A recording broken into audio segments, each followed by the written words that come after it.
Ted Wheeler calling for action after a fourth homeless person dies of hypothermia since the start of the year. Shopping sprees, maxing out credit cards, family arguments, and stressing about things that don't really matter while the homeless freeze on the streets. This is not what Christmas is all about. Today, on this episode, we're going to help you save your Christmas.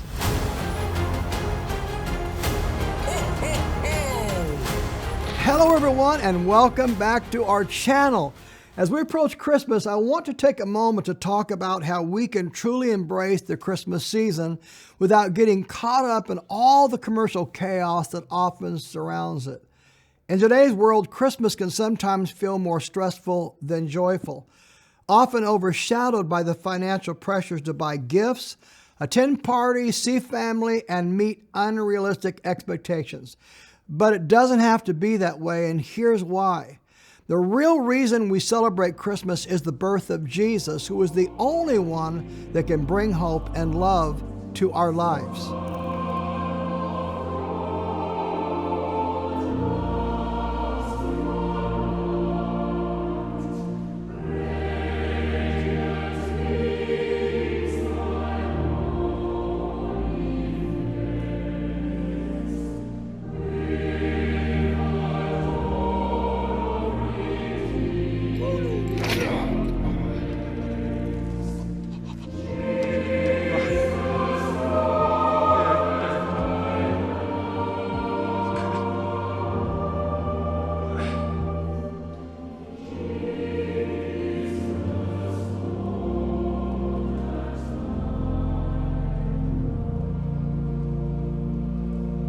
As we reflect on this, I want to share 5 practical ways to make Christmas a truly supernatural occasion, which, believe it or not, is focusing on what truly matters as opposed to what doesn't.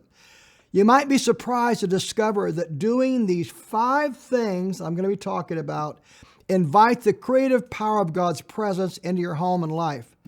So here's Christmas tip number 1, prioritizing time with family. You see, in our busy lives, it's easy to get distracted by work and obligations. In fact, for most, this is a draining distraction, which means giving your attention to the wrong things during this holy season. In reality, it creates a vacuum that drains you and your family and the joy and peace God intended for you to have. Whether it's family dinners, game night, or simply snuggling on the couch while watching holiday movies with one another, the point is to cherish these precious moments. Hebrews 10:25 instructs us not to neglect the gathering of the saints, but as the day of the Lord draws near, we are to give special attention to gathering even more. And to be honest, I've always believed that this is far more than just gathering together in church gatherings, but to family as well. Furthermore, Psalms 127:3 reminds us, children are the inheritance of the Lord, offspring, a reward from Him. And when you think about it, all of us are children in grown-up bodies anyway, right? Which means we should celebrate the God-given gift of family and create lasting memories and not be caught up in all the stress that Christmas sometimes brings. Christmas tip number 2, practice gratitude. Amidst the hustle and the bustle, it's essential to use the season to reflect on all the blessings in our lives. Let me encourage you and your family to make a list of the things you're most thankful for, big or small. In 1 Thessalonians 5:18, we're encouraged to give thanks in all circumstances, for this is God's will for you in Jesus Christ. We do this by cultivating a heart of gratitude. We can shift our focus from what we lack to the abundance we already have. Tip number 3, embrace simplicity.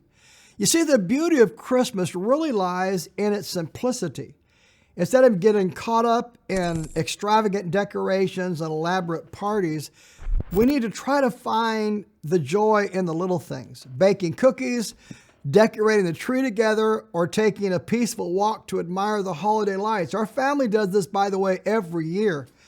Luke 2:10 and 11 tells us the angels brought good news of great joy for all people. In simple terms, God's peace and power is released in our lives when we celebrate His joy in small, meaningful ways. And then tip number 4, lean in. Help those in need. If we're honest, it's easy to forget that there are many people who are struggling while we're enjoying the holiday season.